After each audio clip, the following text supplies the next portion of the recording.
Hello and welcome to this Go No Go show. My name is Tyler Wood. I am a CMT charter holder, and as always, I am joined by my good friend and the illustrious Alex Cole. How you doing? Doing well. Nice to be back. It's nice to be back. It's April 11th, Thursday, April 11th, and yeah, travel season is finally winding down, and we can get back to these weekly check-ins with you all. Thanks for tuning in to the Go No Go YouTube channel. Where you will find lots of educational content, seminars and webinars that Alex and I have presented on over the years, and weekly market commentary. So without any delay, let's dive into what's happening in the markets, starting with this chart of the S&P 500. What's going on from a trend perspective, Alex? Well, clearly we've been in a really good trend since the end of last year. We've made a series of higher highs and higher lows. This is looking like a textbook trend. On the right side of the chart, though, there's a little cause for concern. We see some weakness in the trend indicator, those aqua bars. We haven't been able to recapture new highs since the counter trend correction arrow here. And we've got a little bit of a wobble around the zero line on the oscillator, right? We know that in theory, when an uptrend is in place, momentum should stay positive. So for us, it should stay at or above the zero line. And we see that it was unable to hold the zero line yesterday.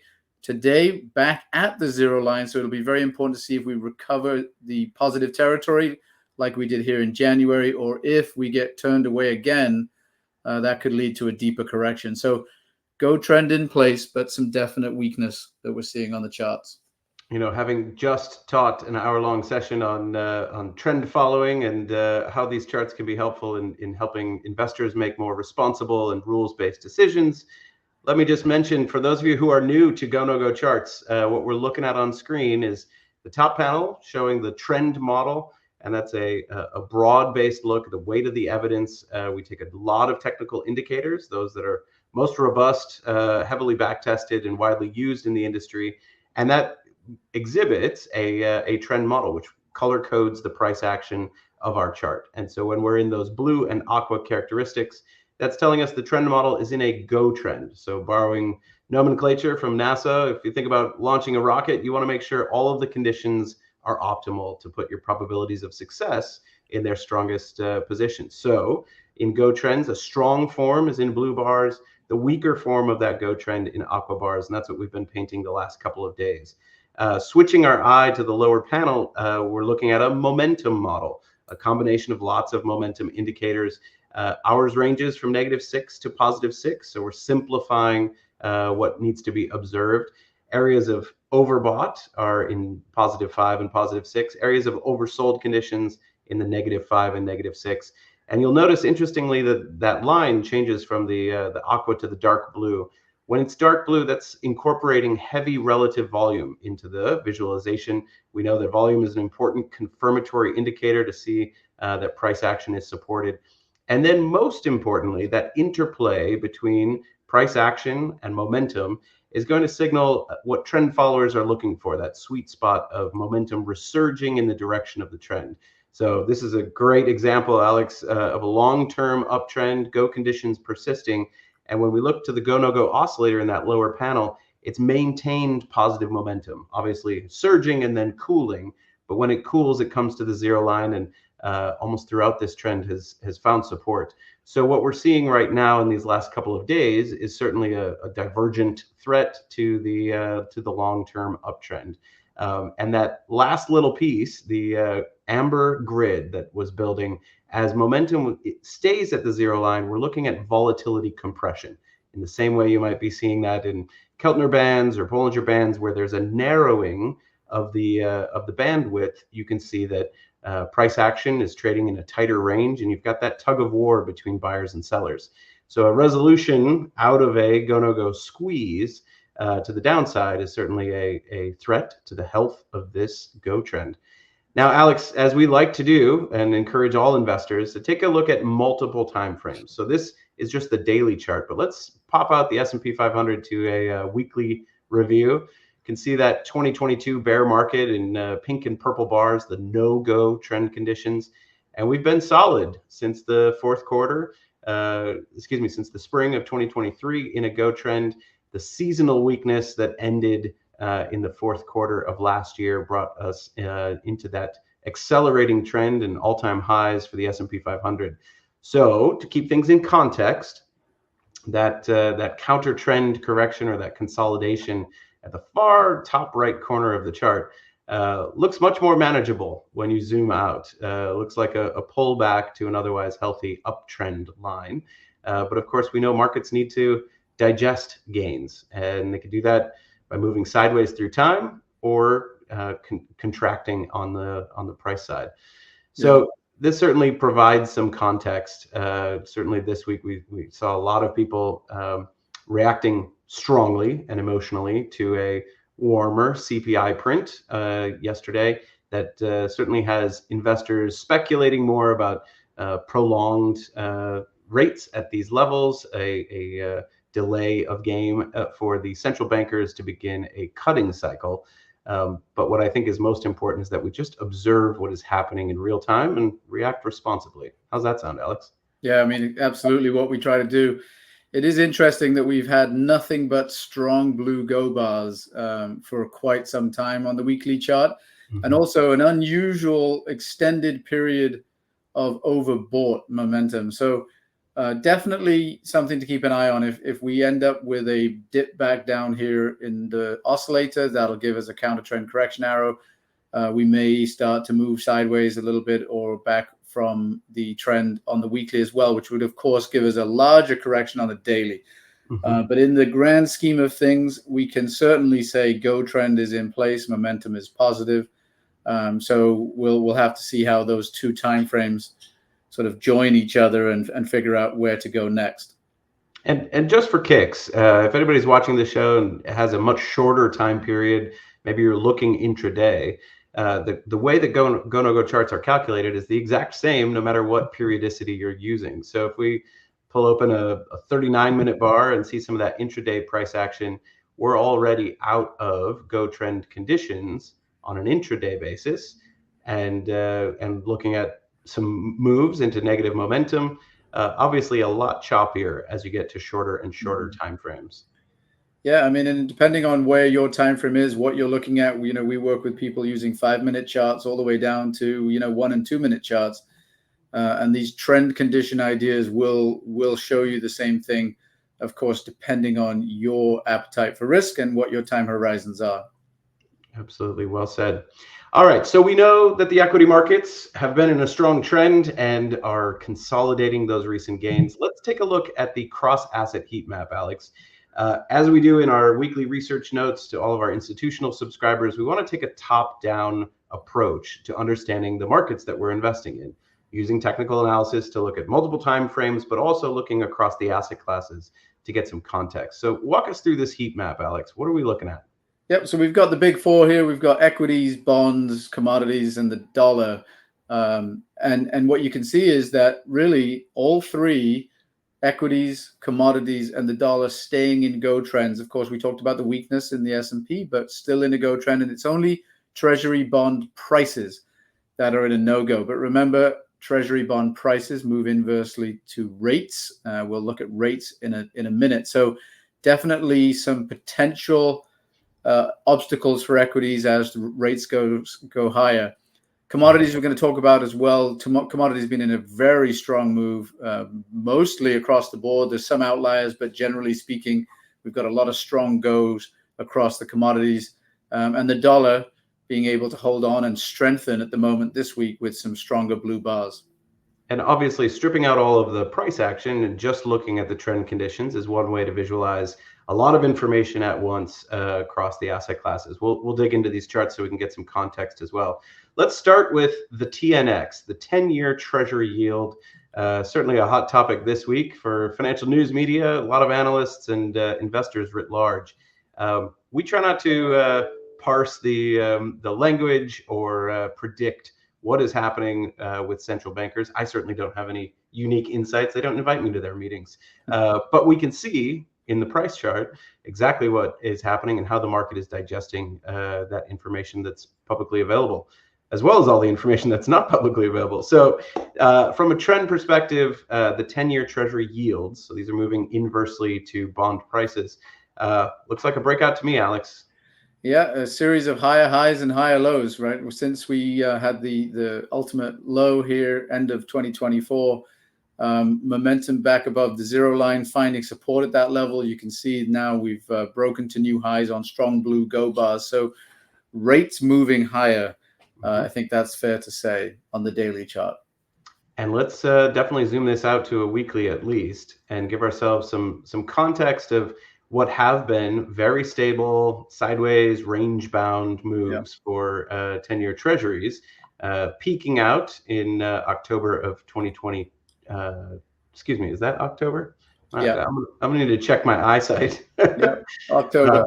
Yeah, but we contracted and stabilized, and so this fresh breakout, just giving it some context, we're not even back to prior highs. We can see from the polarity principle, this area has been resistance before, going all the way back to the fall of 2021. Yeah. So we've got to keep in context on multiple time frames exactly what these moves mean.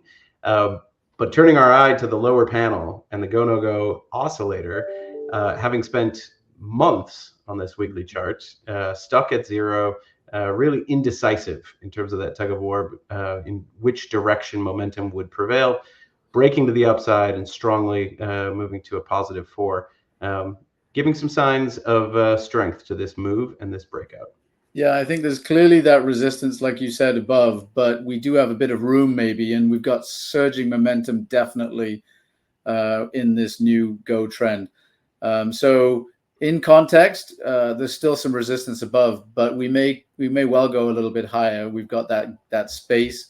Go trend is painting aqua bars, but like you said, a long period of reduced volatility as price moves sideways that's now finally been broken. So we've got the GoNoGo squeeze that was at a max, broken into positive territory, which may give price the push it needs to challenge these prior highs.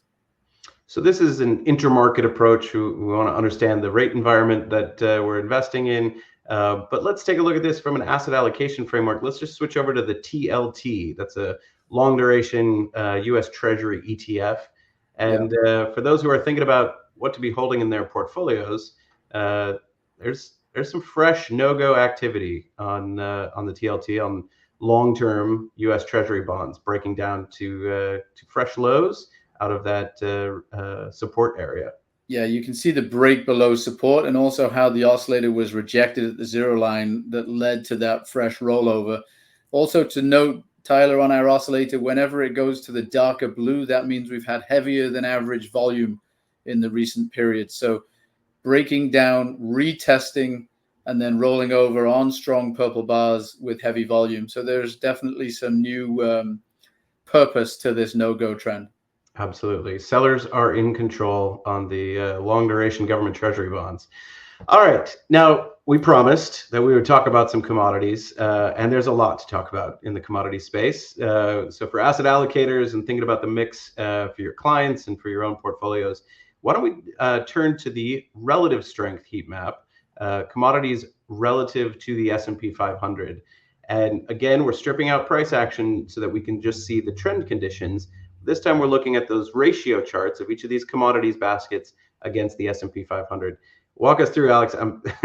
It's a pretty powerful rotation of equity outperformance to commodities outperformance. Yeah, I mean, you can just go from left to right. Look at the underperformance of commodities relative to equities earlier in the year, and now look at how the commodities have really started to take off and lead. I mean, we're really only looking at corn and natural gas that are in persistent no-go trends. We've got really the whole map now painting those relative blue go bars. I love when a trend comes together, and this is certainly powerful evidence that it's a broad-based commodities rally. So let's look at a few individual charts. Let's start with gold. It's been top of mind as we broke out of that very long-term cup and handle, accelerating above 2,000 an ounce, and seemingly in a runaway trend to the upside. Yeah, I mean, we watched this for such a long time. I mean, as has so many other people in the markets, and it just felt maybe that it would never do it. We were waiting at the end of March to see if the monthly bar would close where it needed to close to sort of signify a breakout. And not only did it do that, then the beginning of April, it kept going. We are seeing a couple of days now where we're sort of, okay, let's just slow down a second. But you can see strong Go trend in place, continued support at 0, telling us trend continuation, now heavy volume as we're still in overbought territory. And if I pull this up on the monthly chart, which is the one that we've been, loving for such a long time, you can see what a long-term pattern we broke out of and how sort of clearly we did it. We watched for months, right, for years, failing and failing and failing. And then even this last 6 months, looking like it was failing again month after month. And then really March just said, you know what, we're going higher. And not only did we close near the highs of the month, but then we opened higher in April and we've kept going. So now we really, there's nothing to be said other than this is a clear breakout above these levels. So that's very, very good for the gold bulls for sure. Absolutely. And we know a lot of investors really frustrated for multiple years as we tested and retested and retested and retested that 2000 level. What we know from technical analysis and behavioral studies is that when a security is at all-time highs, we've removed overhead supply. So that breakout is very meaningful in the sense that there isn't a next level of resistance waiting for us. And at this stage, it seems that all of the gold bears have been convinced that this is a move that's sustainable and we're all moving to the same side of the trade. So I mean, and it's a 13-year attempt, right? Correct. And this is almost as textbook of a cup and handle as you could hope for. People thought it would happen here. But again, remember, every time you have a pattern, you can call it what you want, but it's the market dynamics under the chart that allow you to see it. And what we're really seeing, the right side is a triangle, right? We're seeing higher lows, as we have consistently the same highs. And so that buying pressure coming in was finally too much. And you can see how we've gone significantly higher. And the other thing we always like to say, Tyler, is that you don't want to let the top of the chart fool you into thinking that's resistance. You said that there is no resistance, really. There is no overhead supply, and that's true. And a lot of times we're like, well, I can't go any higher, but that's, not the case, right? There is nothing above the price now. So like you said, a lot of those bears have been convinced, it looks like, and we'll watch to see how high this new trend can go. Absolutely. It's not just a precious metals moment either. Let's take a look at copper. We're going to turn our eye back to equities here in a minute. We'll talk a lot about the industrials, but copper has also been on quite the tear. Talk to us a little bit about the meaning of breaking out of those squeezes, heavy volume, surging back to overbought momentum. Great trend signals. Yeah, absolutely. And this is what you look for when you want to see if a trend's going to persist. When you make those initial inroads, you are often looking for the first retest. And that's what we have here that's different from these attempts earlier. You have this movement and then you have a fail at the 0 line. This time we made that go trend. We've got up to positive territory in the oscillator. We continue to find support. Breakout now of a max go squeeze. Trend continuation, new highs. This looks much healthier at the moment. Absolutely. How about some of the ags? Let's take a look at coffee, one of my personal favorites. Probably why our household budget is out of whack. Cost of coffee going higher. Yeah, absolutely. You know what though? I've almost completely switched to brewing at home exclusively, and it's so much cheaper. It's one of the biggest sort of. I don't know. I feel like it's what a business to be in selling coffee, filter coffee for $4 a cup, right? Yeah. You can buy a pound of coffee for $15 and you make hundreds of cups of coffee. But anyway, financial literacy right here on the GoNoGo. I digress. Yeah. Save your $4 and put it into futures contracts on coffee beans. Buy a good coffee maker. Buy a good coffee maker. Exactly. Anyway, so you can see what this chart looks like. We were really struggling. And then that's quite a quick and significant break to new highs. Volume is heavy. So coffee definitely looking good as well. Yep, maintaining that overbought extreme. How about cocoa? It's amazing. This chart and that of some of the producers of Ozempic look almost the same. Yeah, yeah. I mean, amazing run from cocoa. Not much to say. Strong trend. We did see a counter trend correction icon telling us that we may struggle to go higher in the short term. We've moved sideways since then, but we're seeing strong blue bars again. Oscillator still in positive territory. We'll watch to see if it tests the zero line and to see if it finds support. But definitely a strong trend in cocoa. Absolutely. So we've talked a little bit about the eggs. We've talked a little bit about precious metals and industrial metals. Let's take our eye over to oil. And the energy markets have been on fire.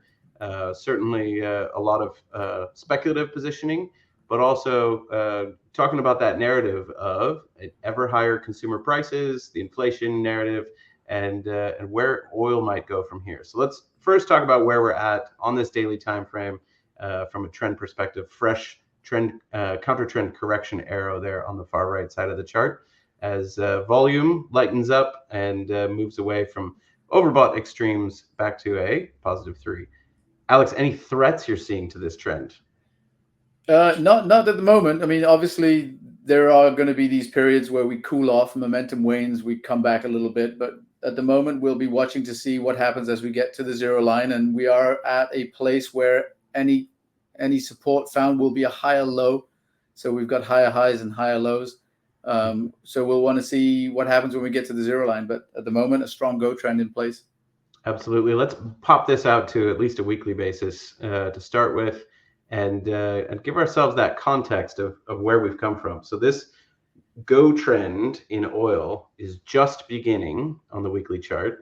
A prior high from October of last year that could provide some resistance areas, and then all-time highs back up in last summer, where we saw oil peak out, and we've really been in that steady downtrend and now stabilization space. So if we're calling last summer's breakout kind of a fake out, and now we're retesting, this is still within a sideways range, and I think it's important for us to not get out too far in front of our skis in terms of predicting oil at $150 a barrel and what some of the big calls that I've seen from a lot of the analysts. Yeah, I mean, we were watching this slow moving downtrend for such a long time last year, and then when it broke, I think everybody got excited, and you can see how the go trend fizzled out just about at sort of break even and went back into no go.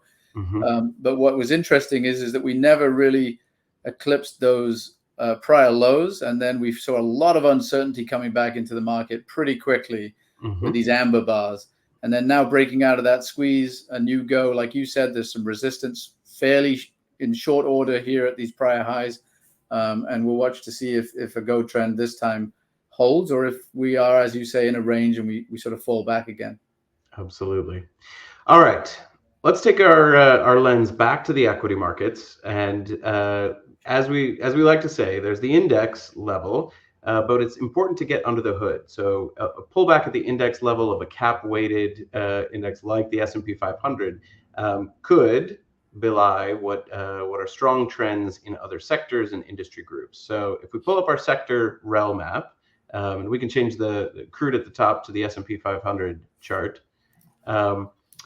What we have seen in terms of rotation over the last month and a half has been a move away from growth areas of the market in information technology and communications, and a strengthening and a relative outperformance of some of our cyclical sectors like the XLE, the energy sector, the financials, the industrials and materials.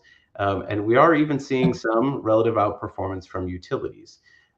As we're looking at it for this week, a lot of those strong trends have lightened up to aqua trend conditions on a relative basis to the S&P 500. But in this top-down approach, right, we want to get some context from those intermarket forces, and then we want to start doing our deep dive. So for the equity portion of our portfolios and thinking about allocation, we want to own those sector groups that are outperforming, that are trending and outperforming the broader market.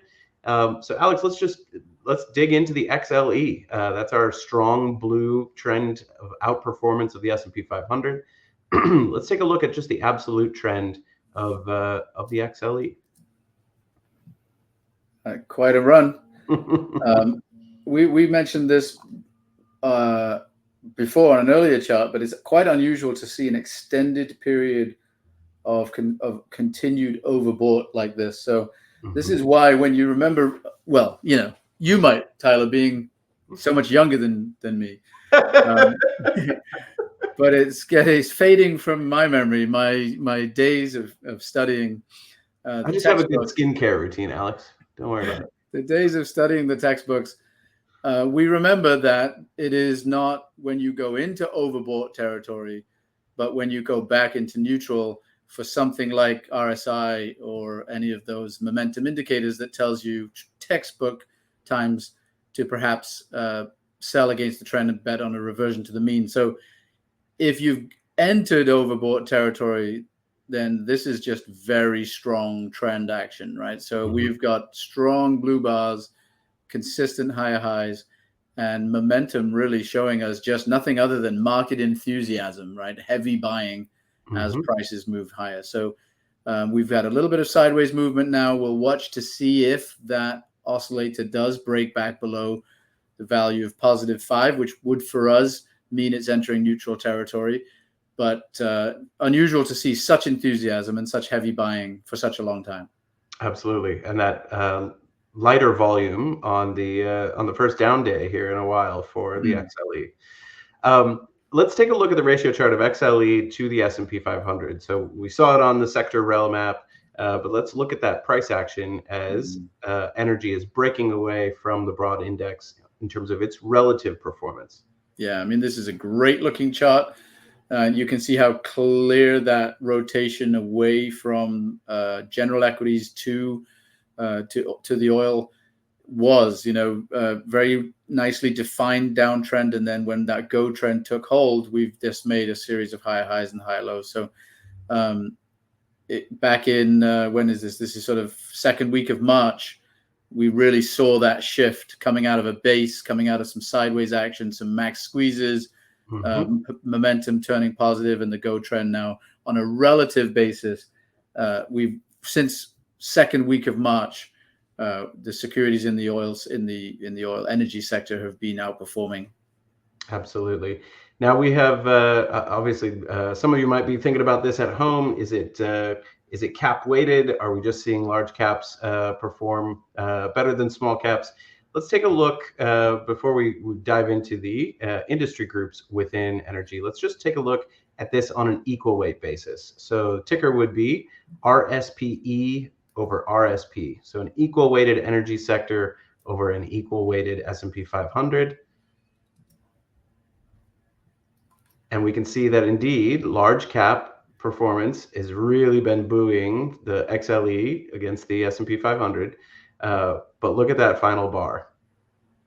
Now the average share within the energy sector is really starting to participate in this uptrend. So something to keep in mind in your own analysis, looking at things as they are constructed in the indices, but also taking a look at an equal weighted basis can be helpful to your analysis as well. So Alex, the next step in our top-down approach, if we know that the energy sector is showing those signs of outperformance and it's trending higher on an absolute basis, let's look at what is leading it higher. And here, this heat map is showing us the industry groups relative to the XLE sector performance. So with each level step down, we're changing the numerator and the denominator. And here we're seeing that oil exploration and production is the single industry group within this sector that is pulling the whole sector higher.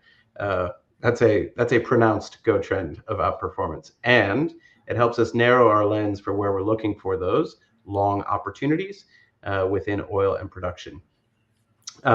The XOP ETF, Alex, should be pretty representative of that industry group within the context of just looking at the absolute trend. Absolutely, yeah, absolutely. Very, very similar to what we saw there on that the XLE charts, but strong trend, market enthusiasm, heavy volume, heavy buying. Amazing. So that's going to help us all in allocating to the most outperforming industry groups of the outperforming sectors of the S&P 500.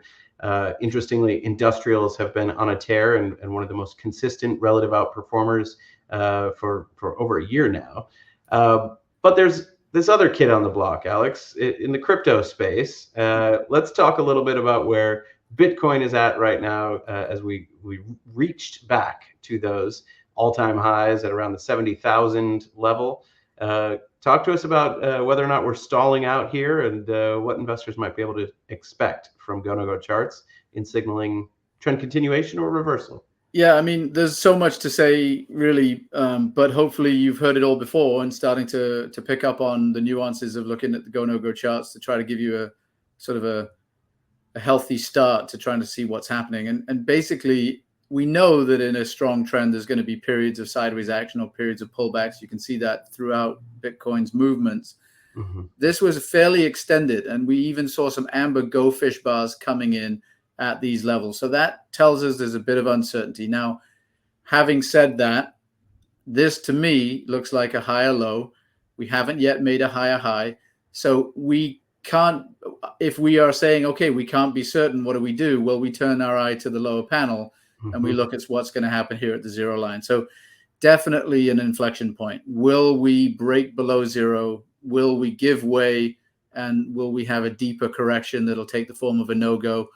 Or if the oscillator holds the zero line and is able to recapture positive territory, then I would expect the Go trend to remain in place and an attempt to take out these prior highs. So right now, there's some uncertainty for sure. There's some weakness in this Go trend. We're going to watch to see whether or not we have support in the lower panel.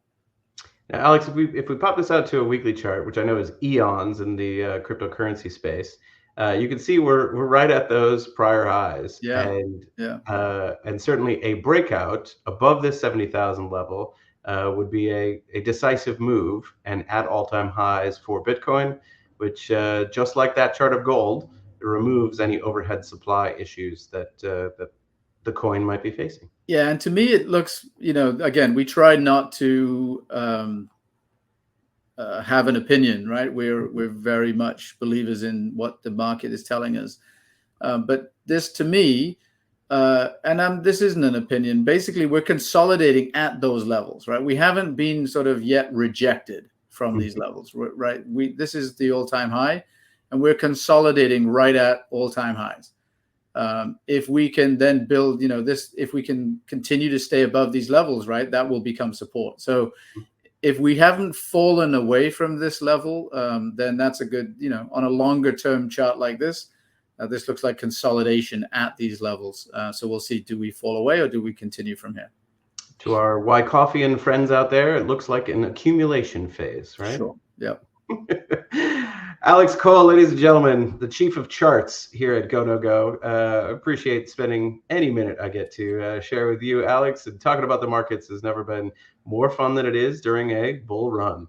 For everyone who's tuning in fresh to this show, thank you so much for joining us. If you've got any questions about how GoNoGo charts are constructed, how you can access them, interest in some of our subscription research, or using these tools on whatever platform you like to use most, please shoot us an email, info@gonogocharts.com, and we'd be happy to answer your questions.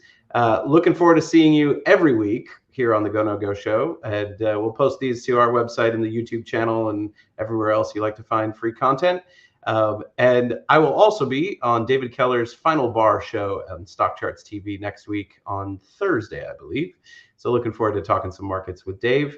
Until then, take care of each other and trade them well.